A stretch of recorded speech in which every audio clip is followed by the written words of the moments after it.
Aníbal se convertiría en uno de los principales enemigos de la antigua Roma, pues era un destacado general del Imperio cartaginés, teniendo su centro en el actual territorio de Túnez, en Cartago.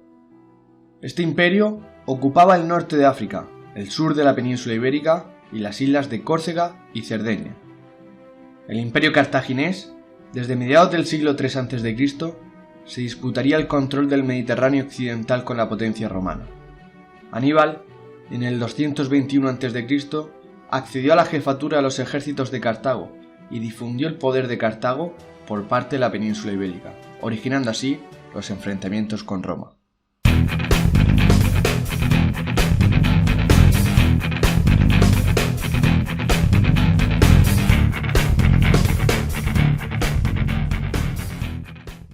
Debido al incremento de la tensión entre Cartago y Roma, siendo la guerra un hecho inminente, Aníbal se adelantó y planeó una incursión al corazón de la civilización romana.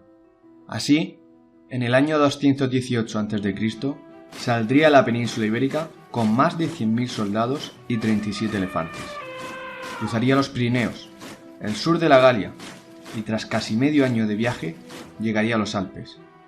A Aníbal no le asustó el hecho de que ningún ejército había cruzado los Alpes en invierno, pues incluso con sus elefantes, Aníbal atravesó la cordillera alpina en tan solo 15 días. Roma, por su parte, tuvo que centrar sus fuerzas en repeler a los invasores cartagineses, que además sumaron las fuerzas de algunas tribus galas que se rebelaron contra el poder romano, aliándose al ejército de Aníbal. En los preparativos para la batalla contra los romanos, Aníbal convocó a sus tropas y a las fuerzas aliadas para pronunciarles la siguiente arenga. Aquí, soldados, en este lugar en el que habéis encontrado por primera vez al enemigo, tenéis que vencer o morir. La misma fortuna que os ha impuesto la necesidad de luchar, guarda también la recompensa de la victoria. Donde quiera que dirija la mirada, no veo más que valor y firmeza, una infantería veterana, una caballería alistada entre los más nobles pueblos. A vosotros, nuestros más aguerridos y fieles aliados. A vosotros, cartagineses, que vais a combatir por la causa de nuestra patria, alentados por la más justa indignación. Nosotros somos los que pasamos a la ofensiva, los que nos aprestamos a invadir la península itálica. Estamos, pues, dispuestos a combatir con más arrojo y menos temor que nuestro enemigo, pues quien ataca es animado por una mayor confianza y un mayor valor que quien se ve forzado a defenderse. Por vuestra parte, la necesidad os obliga a ser valerosos.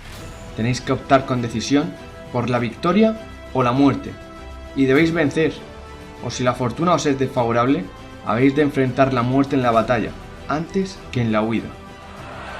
Si esta determinación está firmemente arraigada en cada uno de vuestros corazones, os digo de nuevo que alcanzaréis la victoria en la conquista. No han creado los dioses inmortales arma más poderosa que anima la conquista que el desdén por la muerte. Aníbal, en un primer momento, conseguiría dispersar a las tropas romanas, y ante este logro, la mayoría de tribus galas del norte de Italia se unirían a su causa, ayudando a Aníbal a conseguir varias victorias contra los romanos.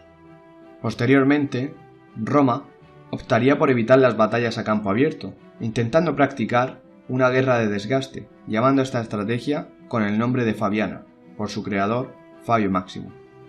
Sin embargo, en agosto del 216 a.C., Aníbal consiguió una importante victoria en Canas, aniquilando un ejército romano de cerca de 80.000 hombres.